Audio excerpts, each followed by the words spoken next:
Remember Infrastructure Week? Every week, and then Infrastructure Month? Well, guess what? It never came. Great real estate builder, a former president, he didn't build a damn thing. You know, I mean, think about this. Can you believe we used to have the best infrastructure in the world? We had the best infrastructure, not a joke, the best infrastructure in the world, rated by all these international agencies. But guess what?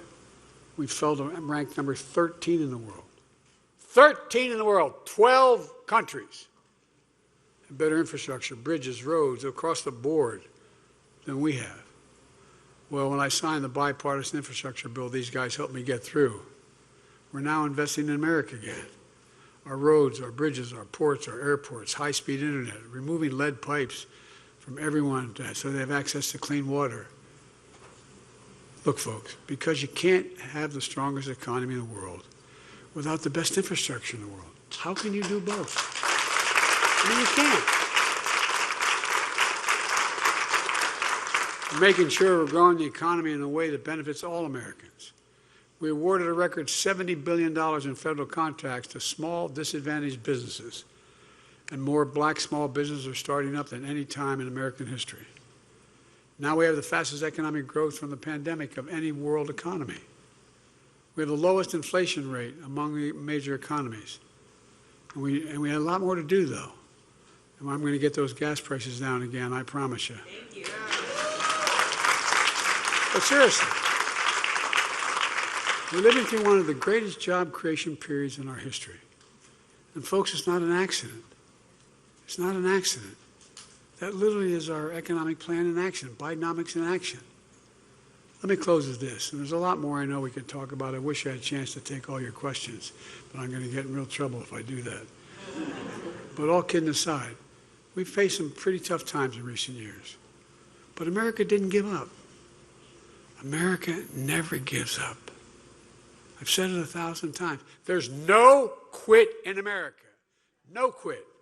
But you hear from our friends on the other side, the MAGA Republicans, what's wrong with America. Everything's wrong with America. They keep telling us America's failing. Well, they're wrong. They're failing. America's not failing. America's winning. And there's one reason for it. You, all you people, get up every single morning and go out to try to do the right thing. You, the American people, you're the one with a grit and determination, not me or your elected officials, you. Whatever we've set our mind to as a country, we've always accomplished. We've never failed. Not a joke. Think about it. Name me one objective America's set that they haven't been able to accomplish if we work together. Name one. And folks, that's not going to change. I've long said it's never been a good bet to bet against America. It's not a good bet today.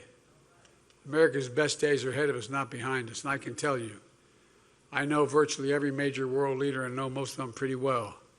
Every one of them is looking to us. Every single one of them. I can honestly say I've never been more optimistic about America's future. Never, never, never. We just remember who the hell we are. We're the United States of America. And this is for real. This isn't a campaign speech. This is for real. There's nothing beyond our capacity when we work together. Nothing, nothing, nothing. Folks, one of the reasons I'm so optimistic is we really are the most unique nation in the world. And they say, well, every nation says it. No, think about it. I mean, in real terms. I think we're the most unique nation in the whole world. Every other country is based on ethnicity, geography, religion, race, or creed. We're the only nation, and this is literal, think about it. We're the only nation based on an idea. An idea. We hold these truths to be self-evident, that all men and women are created equal, endowed with their creator with certain inalienable rights. We've never fully lived up to it. We've never walked away from it. These other guys are trying to walk away from it. I'm about to make a major speech. I made one back when I ran the last time in 2020 up at Independence Hall. Democracy is at stake, folks. Our democracy is under attack. And we got to fight for it. I taught at the University of Pennsylvania for 4 years, and I used to teach political theory. And folks, you always hear every generation has to fight for democracy. And I found myself, it's automatic, we didn't have to believe it. But we do. We do. And look, it's who we are. I had a long talk with my counterpart, who I've known for 25 years, Vladimir Putin. And he started to, he said to me, this was early on when I first got elected, and we're talking about strategic doctrine and keeping nuclear weapons out of space, etc., in Geneva.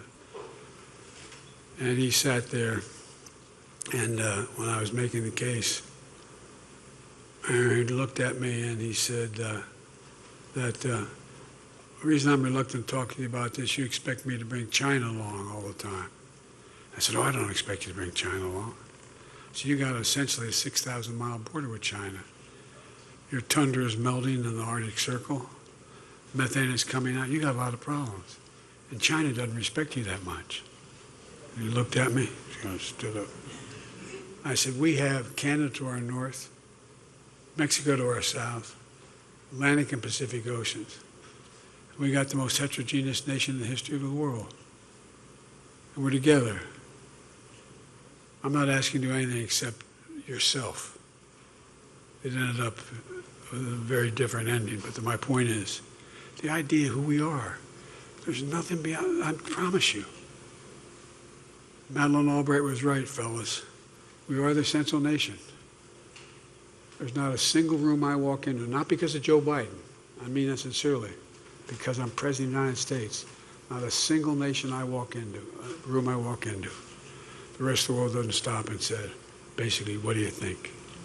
Not a joke. You just got to remember who we are. We are the United States of America.